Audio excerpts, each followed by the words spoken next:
Quero meditar na palavra de Deus com você hoje, no texto que se encontra no Evangelho de Mateus, capítulo 21, ou melhor, capítulo 15, versículos 21 a 28. E eu vou ler na versão da Nova Almeida atualizada. Diz assim a palavra do Senhor, Mateus 15, 21 a 28. Saindo dali, Jesus foi para a região de Tiro e Sidom. E eis que uma mulher cananeia, que tinha vindo daqueles lados, clamava: Senhor, filho de Davi, tenha compaixão de mim. Minha filha está horrivelmente endemoniada. Jesus, porém, não lhe respondeu palavra. E então os seus discípulos, aproximando-se, disseram: Mande embora, pois vem gritando atrás de nós. Mas Jesus respondeu: Não fui enviado senão as ovelhas perdidas da casa de Israel. Ela, porém, veio e o adorou, dizendo: Senhor, me ajude. E Jesus respondeu: Não é correto pegar o pão dos filhos e jogá-lo aos cachorrinhos. E a mulher disse: É verdade, Senhor, pois os cachorrinhos comem das migalhas que caem da mesa dos seus donos. E então Jesus exclamou: Mulher, que grande fé você tem! Que seja feito como você quer. E desde aquele momento, a filha dela ficou curada. Anos atrás, eu estava no gabinete pastoral e chegou uma pessoa procurando um pastor. De vez em quando isso acontece, chega na igreja e procura um pastor para conversar. E aí então levaram essa pessoa lá no meu gabinete, e ele olhou para mim e disse: Pastor, eu queria que o senhor me ensinasse a fazer uma oração poderosa. E aí eu, sinceramente, naquele momento, não tinha compreendido a pergunta daquele homem. E eu questionei: o que você quer dizer com isso? O que para você é uma oração poderosa? E ele virou para mim e disse assim: Pastor, é o seguinte, de vez em quando eu leio nos jornais textos publicados que dizem assim: oração poderosa para isso, oração poderosa para aquilo. E eu estou vivendo uma situação na minha vida e eu preciso de uma oração poderosa para isso. E aí eu comecei a conversar com aquele homem e disse que eu não podia ensinar para ele algumas palavras mágicas que produzissem os efeitos que ele desejava, mas que eu poderia ensinar-lhe algo mais forte e mais poderoso, que era viver uma fé poderosa. E é isso que eu quero fazer hoje de manhã. Eu queria estudar a história dessa mulher pagã a quem Jesus afirmou que grande era a sua fé, e através dela aprender quais são os elementos que compõem uma fé poderosa, a ponto até de Jesus elogiá-la, que faz diferença, que produz efeitos, que atua na nossa vida. Quais são os elementos que eu posso perceber na vida dessa mulher, na atitude dela, de uma fé poderosa? Primeiro elemento está nos versículos 21 e 22, diz assim: E saindo dali, Jesus foi para a região de Tiro e Sidom. E eis que uma mulher cananeia, que tinha vindo daqueles lados, clamava: Senhor, filho de Davi, tenha compaixão de mim, minha filha está horrivelmente endemoniada. O primeiro elemento de uma fé poderosa que nós vamos encontrar na vida dessa mulher é a disposição de buscar a Jesus de todo o coração. Você quer ter uma fé poderosa? Busque Jesus de todo o seu coração. Deixa eu explicar aqui para você o que está acontecendo. O Evangelho de Marcos vai contar essa mesma história, ele acrescenta alguns detalhes. Ele nos diz que Jesus estava nessa região, que era uma região pagã. Essa região de Tiro e Sidom estava fora já da Palestina, estava entrando no que é hoje o Líbano, naquela região do Líbano. Jesus iria sair dali, ia para Cesareia de Filipe, que é um outro lugar também não judeu, desceria pela região ali por trás do Mar da Galileia, e toda aquela região era uma região pagã.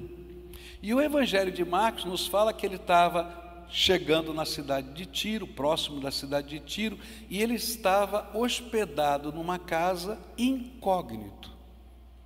Ele não estava fazendo propaganda do seu ministério, ele não estava fazendo curas, ele não estava pregando, ele estava escondido naquela casa, de passagem. Mas o desejo de Jesus de ficar incógnito foi estragado por essa mulher. Porque essa mulher, ouvindo que Jesus estava naquela região, saiu à procura dele, até encontrá-lo naquela casa. E ela se lança aos seus pés, buscando uma graça que só ele poderia dar.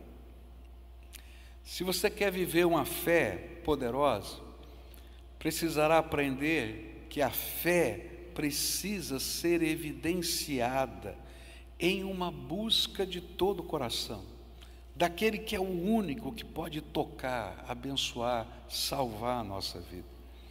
E a busca revela a intensidade com que esta fé domina o nosso coração. Se você de fato está buscando a Jesus, e se de fato você crê que Ele é o único que pode abençoar, você vai procurá-lo de todo o coração. Você vai bater na porta, você vai buscar. E se você quer viver o poder da fé, as coisas maravilhosas do Senhor na sua vida, o primeiro elemento é busca. Há vários textos na Bíblia que confirmam isso. Jeremias 29:13, você conhece de cor, diz assim a Bíblia: vocês me buscarão e me acharão quando me buscarem de todo o coração. Esse todo o coração é a chave. Jesus vai dizer lá em Mateus 7 e 8: pedi e dar-se-vos-á, buscai e achareis, batei e abrir-se-vos-á, pois todo o que pede recebe, o que busca encontra, e quem bate, abrir-se-lhe-á. Então a primeira coisa é busca. Quando a gente estuda as histórias dos avivamentos, a gente vai perceber que todos os avivamentos que aconteceram na história só tem um elemento comum. As doutrinas do avivamento eram diferentes, as regiões do mundo eram diferentes, o estilo de culto era diferente. A única coisa comum era a intensidade com que as pessoas buscavam a Deus. E coisas extraordinárias de Deus aconteciam. Com que intensidade você está buscando o Senhor? Às vezes você está buscando uma graça na tua vida. Com que intensidade você está buscando essa graça? Às vezes você está buscando uma unção de Deus. Com que intensidade você está buscando essa unção de Deus? Talvez você seja um líder. Com que intensidade você está buscando a capacidade de Deus para liderar no poder do Espírito Santo? A intensidade da busca vai revelar a intensidade da nossa fé. Agora, se a fé é um acessório na sua vida, dificilmente você vai conhecer o poder de Deus na sua vida, porque a fé tem que ser o elemento primordial. Segunda coisa que a gente aprende com essa mulher, está no versículo 22, e diz assim: eis que uma mulher cananeia que tinha vindo daqueles lados clamava: Senhor, filho de Davi, tenha compaixão de mim, minha filha está horrivelmente endemoniada. E o segundo elemento de uma fé poderosa é a busca pela compaixão do nosso Senhor. Por quê? Quando nós lemos a palavra de Deus, especialmente os evangelhos, nós vamos aprender que toda vez que Jesus foi movido de íntima compaixão, e essa palavra aparece na Bíblia, um milagre acontece. Toda vez que Jesus foi movido de íntima compaixão, um milagre acontece. Coisas extraordinárias da graça acontecem. Mas o que significa isso na prática? Significa que nós precisamos entender que nós não somos merecedores de absolutamente nada. Uma vez eu estava conversando com uma pessoa, e essa pessoa assim, disse para mim assim, eu não fico orando muito não, pastor. Falei, Não, eu não fico incomodando a Deus, não. Eu só quero que Ele me dê o que eu mereça. Eu falei, então você está perdido. Porque se Ele te der o que você merece, a Bíblia diz que você vai para os quintos dos infernos. Porque todos somos pecadores. E se Deus nos der o que a gente merece, meu amigo, você está perdido. Você não merece nada. Você precisa da graça, que é um favor que não merece, que você não merece. Você precisa da misericórdia, que é que Deus impeça o juízo sobre a sua vida. Você precisa da compaixão, que o coração do Senhor se enterneça em amor para com você e derrame algo só por causa do amor dele na sua vida. Por isso, a fé poderosa é aquela que busca a misericórdia e que sabe que buscando a misericórdia, a graça, a compaixão, Ele vem e visita a nossa necessidade, a nossa dor. E vai ser somente por causa da graça e da misericórdia que as coisas grandiosas do Senhor podem acontecer. Às vezes nós imaginamos, como aquele senhor que me procurou, que Deus é o gênio da lâmpada. Você lembra da história lá do Aladim, do gênio da lâmpada? Não é? Se você esfregar direitinho a lâmpada, ele, escravo da lâmpada, é obrigado a conceder os seus desejos. 3, né? Mas você é obrigado a conceder. E então a gente quer saber qual é a oração poderosa, qual é o ritual poderoso. Será que se eu fizer uma romaria vai dar certo? Será que eu fizer uma promessa vai dar certo? Como se a gente tivesse, ou melhor, que se Deus tivesse a obrigação de me abençoar.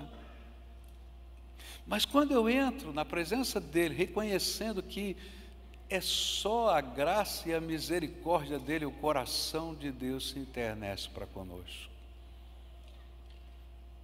E quando a nossa busca é uma busca reconhecendo a grandeza dEle, a majestade dEle, alguma coisa de Deus vai acontecer na nossa vida. Porque, na verdade, muita gente pensa que a religião é uma espécie de magia que pode controlar Deus. Tem alguns até que dizem, eu determino isso, determino aquilo. Quem determina é Deus, meu amigo. Você pode ficar determinando o resto da vida que não vai funcionar, não. Mas quando Deus fala do seu trono, né, tem até uma canção antiga, né, diz assim, né, basta que me toques, Senhor, para minha alma cansada vencer. Se a noite escura está, tua luz me guiará. Basta que me toques, Senhor. Basta um toque, basta uma palavra. Por isso, quando nós nos apresentamos diante dele, nós abrimos o nosso coração e contamos a nossa história. E às vezes até reconhecemos diante dele que entramos em algumas situações por nossa própria culpa. Porque algumas delas foram fruto dos nossos próprios pecados. Há uma coisa aqui nesse texto que é muito séria. Ninguém fica endemoniado sem primeiro abrir a porta do seu coração para os demônios. O demônio não pode chegar lá e tomar a vida de alguém se essa pessoa não convidar os demônios para entrarem. Então a pergunta era, por que a filha dessa mulher estava endemoniada? Muito provavelmente, as práticas religiosas daquela mulher tivessem conduzido a sua filha àquela condição, sem ela saber. Ela precisava da misericórdia de Deus. Quando nós entendemos essas coisas, a intensidade da nossa busca se amplia, pois nós compreendemos o quanto necessitamos da misericórdia de Deus em Cristo Jesus, o nosso Senhor. Sem Ele, você não faz nada. Jesus disse: sem mim, nada podeis fazer. Nada. Se Deus tirar a mão de graça. Eu estava na Europa, tem aqui os portugueses, né? Estava pregando na Europa e conversando com um europeu. Na verdade, eu estava na Espanha. E comecei a conversar, falei que era pastor. E aquele europeu disse assim: vocês aí no terceiro mundo precisam de religião. Nós aqui na Europa não precisamos. Eu falei: por quê? Ele disse para mim assim: nós temos um sistema de saúde que funciona, nós temos uma economia forte, nós temos um seguro-desemprego, nós temos auxílio para os pequenos que nascem e a gente pode ajudá-los a criar porque o governo nos ajuda. Nós não precisamos tanto de Deus quanto vocês precisam.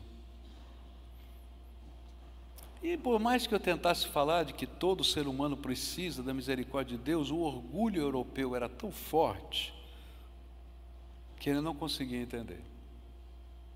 Mas quando veio a pandemia e eu vi aquela cena dos caminhões do exército da Espanha carregando os esquifes dos mortos e o sistema de saúde da Espanha colapsado e a economia colapsada, eu disse assim: que coisa tola imaginar que você pode fazer alguma coisa sem a graça de Deus. O que você mais precisa é da misericórdia do Senhor na sua vida. Sem Ele, nada funciona, nada. Terceira, versículos 23 até 27, diz assim: Jesus, porém, não lhe respondeu palavra. E então os seus discípulos, aproximando-se, disseram: mande embora, pois vem gritando atrás de nós. Mas Jesus respondeu: não fui enviado senão as ovelhas perdidas da casa de Israel. O terceiro elemento de uma fé poderosa é persistência na busca de uma resposta do nosso Senhor. É interessante que essa é uma doutrina da palavra. Fala para a gente orar com persistência. E aqui, esta persistência revela a intensidade da fé naquele que pode salvar. Revela a intensidade da busca, o senso de importância da sua resposta. E veja como ela agiu aqui. Eu acho tremendo isso. No primeiro momento, aquela mulher se aproxima, entra na casa, está lá, Marcos diz que ela entrou na casa, lança-se aos pés de Jesus. Imagina a cena, tenta entrar no cenário, entra lá aos pés de Jesus, chora na presença dele, conta a sua história, pede a sua compaixão e quem sabe olhe para cima. E a Bíblia diz: e Jesus não lhe deu nenhuma resposta. Houve um silêncio. Eu acho que esse foi o pior momento. Aquele silêncio absoluto.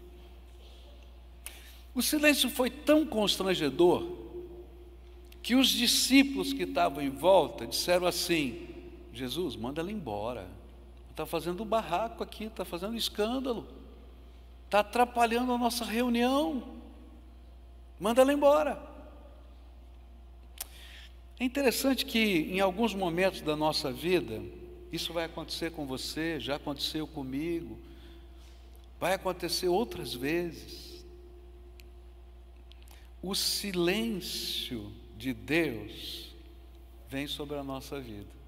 Você já teve num momento de oração, você está buscando uma resposta e você não consegue ouvir? E parece que Deus não falou nada? Querido, isso vai acontecer, porque Deus tem propósitos até no seu silêncio. Mas sabe o que a Bíblia diz? É que quando você estiver enfrentando o silêncio de Deus, não é hora de parar, é hora de persistir. Por quê? Porque o silêncio vai revelar para a gente até onde vamos com a nossa certeza de que Jesus é a nossa única esperança. Eu estava assistindo um filme e eu achei muito interessante uma cena, um filme histórico, que falava de uma mãe que queria receber as cartas dos seus filhos que estavam na guerra, na Segunda Guerra Mundial. E aí os seus filhos estavam no fronte há 2 anos, ela não tinha recebido nenhuma carta dos seus filhos, não sabia onde eles estavam, se estavam vivos, se estavam mortos. E então ela decide ir para Washington. Chega na Casa Branca, e ela se coloca do lado de fora, porque ela não pode entrar. E ela não sai do portão da Casa Branca. E Eleanor Roosevelt passa por ela num dia, entra com o seu carro, ela está na porta, está chovendo no outro dia, ela continua na porta, e ela pergunta para o seu serviçal e diz assim: quem é aquela mulher? O que ela está fazendo lá? Está chovendo ainda, eu vi ontem. Ela falou: não saiu de lá desde que chegou, ela quer falar consigo. E aí então a mulher do presidente vai com o seu guarda-chuva, e mais um guarda-chuva para ela, e diz: o que a senhora quer? E ela conta a sua história e diz: isso não pode acontecer.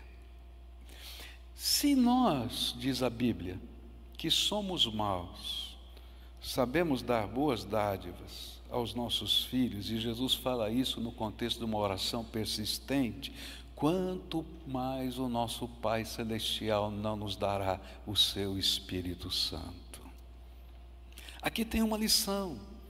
O silêncio, tantas vezes, é um chamado a uma busca espiritual mais intensa, na certeza de que a única esperança é o Senhor que está nos ouvindo. E muitas vezes nós não vemos, e Jesus precisa nos mostrar o que Ele está vendo no nosso coração. E são nos momentos de silêncio que o nosso próprio coração nos é revelado. Às vezes a gente está cheio de ira, a gente está cheio de maldade, às vezes a gente está querendo não o bem, mas o mal. A gente está pedindo, em vez de pão, pedra. A gente está pedindo, em vez de peixe, serpente. E o Pai não vai dar. E então Ele vai ter que trabalhar com o seu silêncio o nosso coração. Uma vez eu estava muito bravo, mas muito bravo, né? Eu estava bravo com um líder da igreja. Cheguei em casa, coloquei meu carro na garagem, mas eu não tinha coragem de fazer essa oração de uma maneira que alguém pudesse ouvir. Então, antes de subir para minha casa, lá na garagem, eu comecei a orar: Senhor, pegue esse indivíduo na tua mão. Eu queria orar uma oração poderosa, poderosa de chacoalhar. E orei e não ouvi nada. Subi, fui dormir. No dia seguinte, de manhã, peguei meu carro, e antes de sair, meu coração estava azedo de novo, e eu comecei: Senhor, pega esse indivíduo. Aí o Espírito Santo falou assim: não vou passar a mão na sua carne, teu coração está cheio de ira e ódio, não vou ouvir a sua oração. Se você quiser, eu pego você pelo pescoço. Aí eu comecei a chorar e pedir perdão para Deus. Por quê? Porque às vezes o silêncio de Deus é uma maneira de tratar a nossa própria alma, para que a gente persista e aprenda. Quero dizer para você o seguinte: insista na presença de Deus, se deixe trabalhar pelo Senhor, até que Ele transforme o seu coração, a sua visão, e o milagre de Deus aconteça. Eu gosto da cena de Jacó na Bíblia, quando ele tem um encontro com o anjo, e o anjo quer ir embora, ele diz: não vou te largar enquanto não me abençoares. E o interessante é que ele fica marcado para o resto da vida pelo toque na coxa. E sabe, são nesses encontros tremendos, intensos, que a gente não larga da presença do Senhor, que nós somos marcados pela graça de Deus para o resto da vida. Hoje, o Senhor o convoca a grudar nele, não soltar, pois a resposta virá. A Bíblia diz: pedi e dar-se-vos-á, buscai e achareis, batei e abrir-se-vos-á, pois todo o que pede recebe, o que busca encontra, e quem bate, abrir-se-lhe-á. Fica batendo. Assuma um compromisso de permanecer, insistir, buscar com maior e mais intensidade. Esse é o princípio bíblico do jejum. Às vezes a gente não entende o significado do jejum. O jejum não é uma autopunição. O jejum era um símbolo do luto. A pessoa estava tão triste, porque morreu alguém que amava, que ele não tinha vontade de comer. Então o jejum era natural no luto. Agora, o jejum espiritual é quando a gente diz: Senhor, minha alma está perturbada, e eu posso parar tudo, inclusive de comer, pois a minha busca é de todo o coração por uma intervenção do Senhor na minha vida. O jejum não é para aparecer. Jesus diz que, e a Bíblia vai ensinar, que você lava o seu rosto para ninguém ficar sabendo, mas a ideia é: Senhor, olha para o meu coração que está dilacerado. E aí o Senhor, nessa persistência, vai se revelando a nós. Quarta, posso continuar? Quarta, versículos 24 e 25 diz assim: mas Jesus respondeu: não fui enviado senão as ovelhas perdidas da casa de Israel. E ela, porém, veio e o adorou, dizendo: Senhor, me ajude. O quarto elemento de uma fé poderosa é a capacidade que essa fé produz em nós de adorar o nosso Senhor, independentemente da resposta que Ele nos dê. Depois do silêncio, veio do Senhor uma resposta que não era esperada por aquela mulher. Jesus olha para ela e diz: olha, a minha missão está focada na casa de Israel. Meu propósito está lá, eu estou só de passagem. Mas mesmo com esta resposta, aquela mulher adorou Jesus. E essa é uma palavra técnica. Essa palavra usada aqui na língua grega para adorar, ela representava que ela se lançou aos pés de Jesus, de joelhos, com o rosto em terra, e muito provavelmente tenha beijado os pés de Jesus, como uma expressão de profunda reverência e adoração. E logo depois ela clamou novamente: Senhor, me ajuda. Para muitos é difícil adorar ao Senhor quando Ele diz não. Você já recebeu um não do Senhor? Eu já recebi vários. Algumas coisas que eu gostaria e eu pedi para Deus, e Deus falou: não, não é isso que eu tenho para você. Algumas coisas que eu projetei e eu pedi: Senhor, o Senhor aprova? Ele disse: não, não aprovo. Algumas curas que eu pedi e elas não vieram. E sabe, para muitos é difícil adorar a Deus quando Ele diz não. Por quê? Porque parece, por causa da nossa dor, que soa até injusto. Por que Deus não vai nos ouvir? mesmo que a gente não mereça nada, custa para Ele ouvir, simplesmente porque a nossa dor fala mais alto. Mas uma fé poderosa é aquela que transcende a dor e reconhece que Ele é digno de dizer sim e não. A fé poderosa é aquela que coloca o temor, a reverência, a adoração acima de qualquer circunstância ou sentimento, simplesmente porque Ele é digno de ser adorado, Ele é Deus, ponto final. E ainda, que ela continuasse a insistir nisto. E é interessante que Deus não repreende a mulher por ter insistido, porque ela colocou a adoração acima da dor. Há pessoas que param de adorar a Deus por causa da sua dor. Algumas até permanecem no meio da igreja, mas a adoração é interrompida e vivem uma fé de mera obediência, sem nenhuma devoção, por causa das suas dores na alma. Eu já vivi isso. Na minha adolescência, eu passei alguns anos sem abandonar a igreja, mas profundamente magoado com Deus, porque os meus pais tinham se separado. E eu não conseguia entender, porque eu tinha orado tanto. Eu não conseguia entender porque Deus não havia curado a minha mãe. Eu não conseguia entender tanta coisa, mas eu tinha temor do Senhor. E então, por obediência, eu estava na igreja. Por obediência, eu já era pregador e pregava. Mas eu estava tão gelado por dentro, porque a minha dor era mais forte que a minha adoração. Até o dia que eu tive um encontro com o Senhor numa madrugada. E Deus me mostrou que Ele era Deus. E aquela presença de Deus mudou a minha visão.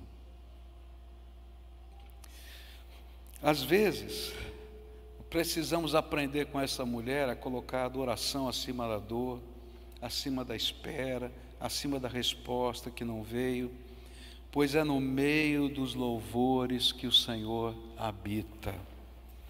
E todo o processo de Deus tem algo bom, por causa da sua própria natureza boa, mesmo quando nós não compreendemos. O tempo de silêncio, Deus tem propósitos. O não, Deus tem propósitos. E os propósitos de Deus nunca são maus, porque Ele não pode aviltar a sua natureza, Ele é bom. Por isso hoje eu vim aqui desafiar você a adorar o Senhor, a despeito de qualquer coisa na sua história, simplesmente porque Ele é o único Deus, não tem outro. Quinta, Jesus respondeu: não é correto pegar o pão dos filhos e jogá-lo aos cachorrinhos. E a mulher disse: é verdade, Senhor, pois os cachorrinhos comem das migalhas que caem da mesa dos seus donos. O quinto elemento de uma fé poderosa é a humildade de se ver como o Senhor nos vê. As palavras de Jesus aqui parecem tão duras. Durante muito tempo na minha vida, eu tinha dificuldade com esse texto. Jesus, o Senhor foi duro demais com essa mulher. Fala a verdade, chamando de cachorrinho. Que negócio é esse? Filho e cachorrinho, que coisa. Fala a verdade, você já pensou assim, não pensou? Mas o que Jesus estava dizendo? Por que Ele usou essas palavras? Aquela mulher precisava entender por que tudo isso estava acontecendo com ela e a sua filha. Caso contrário, após a saída de Jesus daquele lugar, o estado das coisas para ela e para sua filha iam ficar ainda piores. Mas o que Jesus estava ensinando com essas palavras? Ela era uma mulher cuja sua religiosidade pagã a fazia adorar deuses que não eram deuses, ela adorava demônios. O culto que ela vivenciava naquela região era o culto antigo cananita. Ela adorava a Baal, Senhor da terra, da chuva e da fertilidade. E como era feita a adoração a Baal? A ele se fazia oferendas de animais, bebidas e coisas, muito semelhante àquilo que se pratica hoje no Brasil, no candomblé e na umbanda. Era o culto que ela participava. Ela adorava Azerá. Azerá era a deusa da fertilidade, e os cultos envolviam não apenas oferendas, como o culto a Baal, mas davam um passo a mais. Ela oferecia o seu corpo, quem adorava Azerá, oferecia o seu corpo aos prostitutos, no caso de mulher, e às prostitutas, no caso de um homem, cultuais, para incorporar, através dos atos sexuais, a bênção no seu corpo. Dentro da cidade de Tiro se adorava também, naquela época, a Melcarte, o rei da cidade. Ele era uma divindade local muito importante, especialmente em Tiro, e era associado ao comércio e à proteção marítima. E era um ídolo cultuado para abençoar o comércio e as atividades ligadas a ele. E aí, então, todo mundo tinha na sua casa a imagem de Melcarte, se curvava diante daquela imagem, fazia suas orações diante daquela imagem. E a palavra de Deus diz que ninguém deve ter nenhuma imagem de escultura, nem se curvar diante dela. Alguns dizem, não, isso é só veneração, mas a Bíblia diz que é culto, se curvar, fazer orações, beijar seus pés, é culto. Além disso, naquela cidade havia um sincretismo religioso com os deuses do panteão greco-romano. Então você imagina a confusão. Se Jesus simplesmente fizesse o milagre e ela não entendesse a condição dela, naquele contexto de religiosidade, ela simplesmente adoraria mais um deusinho, põe um Jesusinho ali na parede e está tudo bom. Tem mais 50 outros que eu estou adorando e orando. O que Jesus queria dizer é que aquela condição havia sido criada por todas estas buscas religiosas e que a bênção precisava ser reservada aos filhos e não aos cachorrinhos, aqueles que não querem se colocar debaixo da autoridade do Pai. E essa era uma designação da sua condição idólatra. Mas o incrível é que a fé poderosa tem a humildade de nos ajudar a nos vermos como Deus mesmo nos vê. Por isso ela se coloca nesta condição de pecador perdido, que precisa de misericórdia e até das migalhinhas da graça.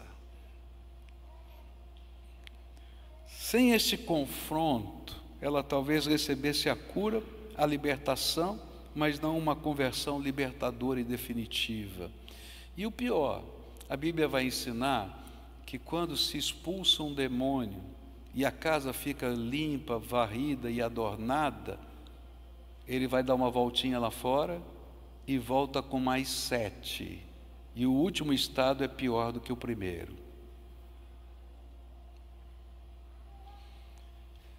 Mas quando ela se vê como Jesus havia, ela podia buscar algo maior e melhor, se tornar uma filha. Está entendendo? E a humildade de se ver na condição em que Deus nos vê, não é uma conformação com as nossas fraquezas e pecados, é na verdade uma busca de uma misericórdia maior, que uma solução temporária, mas uma transformação definitiva e duradoura. A fé poderosa, quando os nossos pecados são revelados, busca transformação e não só o milagre. Busca uma graça ainda maior. E a minha pergunta é, como Deus está vendo você? O que talvez você não está vendo em você? Talvez você esteja vivendo um tipo de religiosidade que Deus diz assim: não posso abençoar.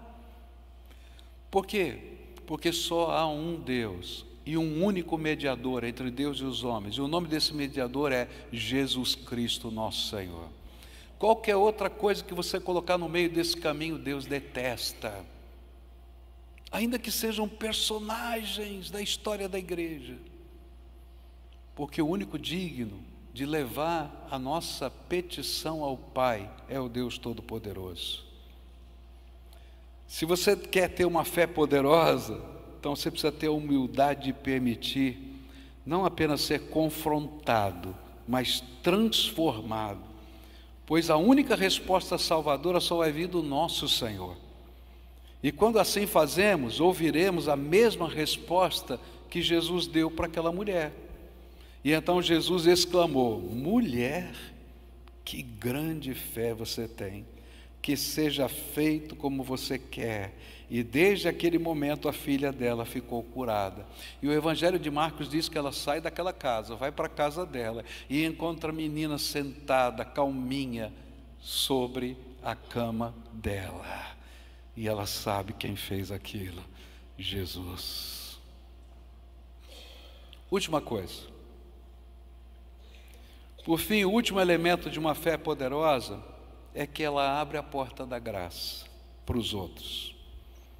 E quando nós continuamos a leitura, tanto do Evangelho de Marcos quanto de Mateus, nós percebemos que toda aquela região pagã foi abençoada, porque Jesus continuou fazendo milagres em toda aquela região. Aquele foi o primeiro.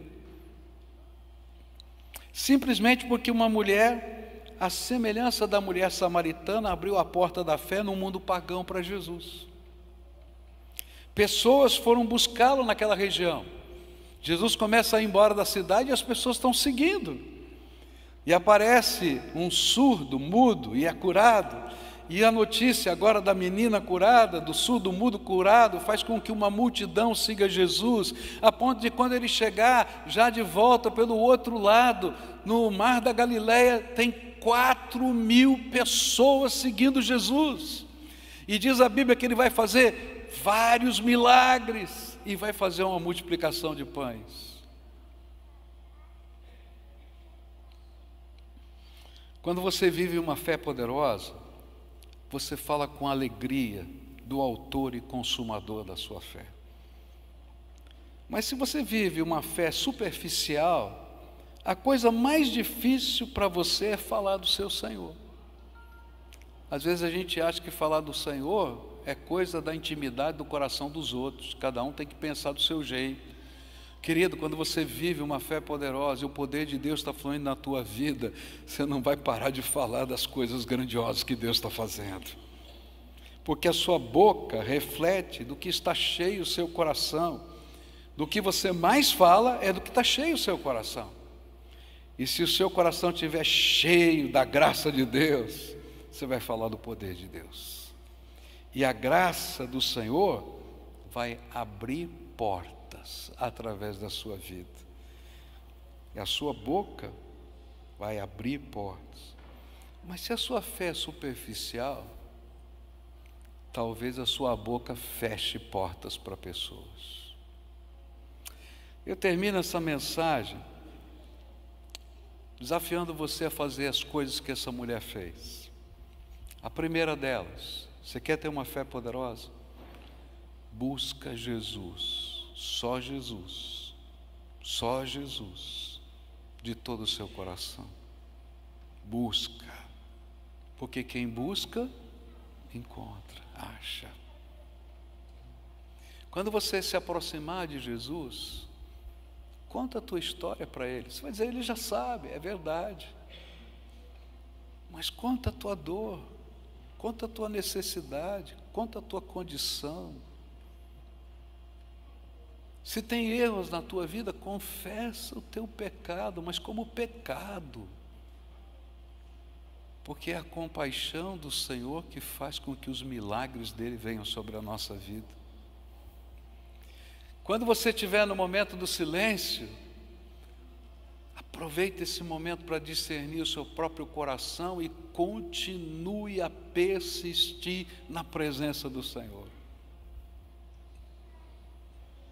Você já parou para pensar por que o apóstolo Paulo diz assim: buscai os melhores dons? Você está conformado com a tua vida espiritual? Agora, se você é um inconformado, porque a Bíblia diz que você tem que ser um inconformado, você vai buscar, eu quero mais, Senhor. E lembra, o armário do céu não tem limites, a tua busca tem limites, mas o armário de Deus não tem. Eu acho que Ele já reservou algumas coisas para você, estão lá preparadas com o teu nome, mas você não está buscando. Deve estar lá nos achados e perdidos do céu.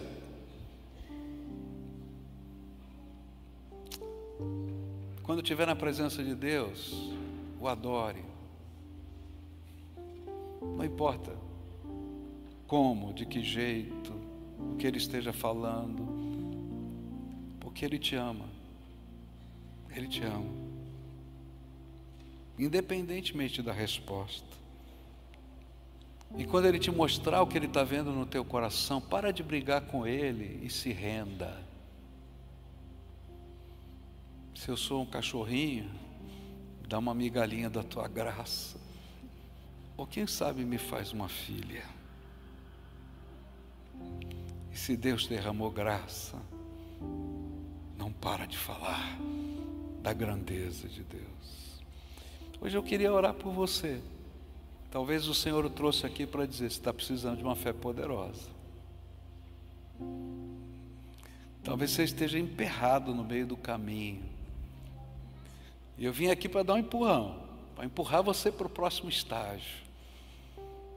Porque Deus tem coisas tremendas para fazer. Eu creio num Deus todo-poderoso. Eu creio num Deus que nos visita, que fala. Eu creio num Deus que, quem sabe, você lá no teu quarto vai ter as experiências mais profundas da sua vida. Ninguém vai ver, só você e Ele. Mas Ele vai se derramar sobre a sua vida. Por isso eu queria orar hoje por pessoas a quem o Espírito Santo está falando. E quando o Espírito Santo de Deus fala, ninguém precisa dizer para você que Ele falou. Você sabe que Ele falou com você. E aí está na hora de responder. E se a gente não tem coragem de responder para Deus num templo, na hora de um culto, num momento de oração, não se iluda, você não vai responder em lugar nenhum. Então, se hoje o Espírito Santo de Deus estiver falando com você, e você tem que fazer entregas, se hoje o Espírito Santo de Deus está falando com você, e você tem que aprender a buscar com uma intensidade que você não tem buscado. Se hoje o Espírito Santo de Deus está confrontando a tua vida em áreas que precisam ser transformadas, eu quero orar por você aqui. Essa igreja quer orar. Então eu vou fazer algo difícil, complicado. Sabe por quê? Para você saber qual é a intensidade da tua fé e da tua busca. Porque se você não está disposto a dar um passo de fé dentro de um templo, não se iluda, você nunca vai dar esse passo de fé. Então, se hoje o Espírito Santo de Deus está falando com você aqui hoje, você precisa fazer entregas, você precisa fazer acertos. Se o Espírito de Deus está fazendo confrontação, sai do teu lugar agora, vem aqui para frente para a gente orar. Vai saindo da galeria, vai saindo aqui do fundo, vai saindo aqui de perto. O que o Espírito Santo está falando com você? Vem para cá, filho. Vem para cá, filha. Tiver uma família que Deus está falando, vai tocando um coração do outro, cutuca aí. Isso é para nossa casa. Nós precisamos de um milagre lá. Se puder tocar aquela canção, entra na minha vida, faz um milagre em mim, será que dá? Tem essa partitura aí, tá? Dá para fazer? Do Regis Danelli, faz um milagre em mim. Se você está ouvindo a voz do Espírito, vem para cá. Se você está lá em cima da galeria, pede licença, vem para cá em nome de Jesus. Se o Espírito de Deus está falando com você, vem para cá. Está ardendo aqui o coração? Então responde, é com você que Ele está falando, não é com o vizinho não. Agora se você não quer, o problema é teu. Mas se o Espírito de Deus está falando, vem, vale a pena, vale a pena, vale a pena, vale a pena, vale a pena. Às vezes o coração da gente está tão machucado,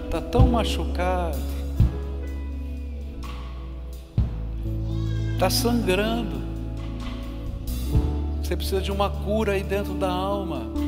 Se o seu coração está assim, vem para cá. Hoje é o dia da cura. O Senhor vai fazer algo extraordinário na tua vida. Vem para cá, pode vir. Deus está falando com você e você está lutando. Vem para cá, vem para cá, vem para cá. Agora o povo de Deus fica de pé. Você já sabe, se Deus tocar o seu coração, e eu vou pedir para você me ajudar, vem aqui dar um abraço em quem está perto aqui, quem está aqui na frente. Você não sabe o que está acontecendo na vida deles, mas Deus sabe. E o teu abraço é como se fosse a mão de Deus abençoando, dizendo: olha, você não está sozinho não, o Senhor ouviu a tua oração. Tem um povo, vem para cá, o povo de Deus. Tem povo de Deus aí que pode orar? Você pode orar? Vem para cá. Então vem aqui nos ajudar. Venha para cá.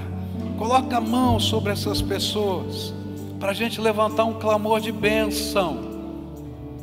Só Deus sabe o que vai no coração de cada um. O que é que o Espírito Santo está ministrando, que Ele está tocando. Tem gente aqui de joelho aqui na frente, tem umas senhoras aqui, umas jovens. Tem uma mãe com um filhinho aqui, se alguém puder tocar. Aqui, ó, tem gente aqui, tá? Agora, povo de Deus, estende tua mão para cá, para a gente levantar um clamor. A primeira oração é a tua, filho, filha. Conta para Ele a tua história. O que é que está aí dentro da tua alma? O que é que o Espírito Santo está falando com você? Se for preciso confessar, confessa. Se está doendo, fala do buraco que está aí dentro da tua alma e pede para o Senhor entrar, curar, abençoar, mudar, transformar. E agora nós vamos orar. Senhor Jesus, eu quero, diante de homens que estão aqui e até dos anjos que fazem parte da adoração, dizer que não há nenhum poder no ser humano, não há nenhum poder no pastor, não há nenhum poder no lugar, não há nenhum poder nesse tempo, mas que todo o poder no céu, na terra, debaixo da terra, estão debaixo da autoridade do nome de Jesus Cristo, nosso Senhor. E nessa hora eu quero te pedir, ó Jesus bendito, vem sobre o teu povo e cumpre a tua promessa, e começa a derramar o teu Espírito Santo sobre a vida dos teus filhos. Começa a derramar a tua graça poderosa, começa a derramar o teu amor bendito. Ó Pai, que a resposta venha, que a palavra do Senhor fique no coração, que o poder transformador venha, que toda obra das trevas que se levanta contra essas vidas seja repreendida agora em nome de Jesus, e que venha a bênção da salvação, da libertação, da transformação. Entra na casa, Pai, entra na casa. Às vezes a casa está uma confusão tão grande. Começa a colocar ordem, Senhor, na casa, e abençoa os casamentos, abençoa os filhos, abençoa os netos, que a bênção do Senhor esteja sobre eles. Tem alguns aqui que estão pedindo cura, Senhor. Eu não tenho poder para curar, mas o Senhor tem todo o poder. Então nessa hora eu quero clamar: Senhor Jesus, derrama cura nesse lugar, para que a glória seja tua, E assim como aquela mãe que chegou em casa e viu a sua filha curada, nós possamos ver, Senhor, a glória do Senhor. E assim como aquela notícia espalhou-se por toda aquela região, a ponto de milhares de pessoas seguirem Jesus, que assim aconteça nesse lugar. Que o Senhor revele a tua glória. Ó Espírito Santo, coloque em nós um espírito de louvor e adoração, que possamos te adorar em toda e qualquer circunstância. Que o Senhor seja adorado e bendito. É aquilo que oramos, agradecidos já porque cremos que o Senhor pode fazer e que o Senhor nos ama e tem o melhor para nós. Por isso clamamos em nome de Jesus. Amém e amém.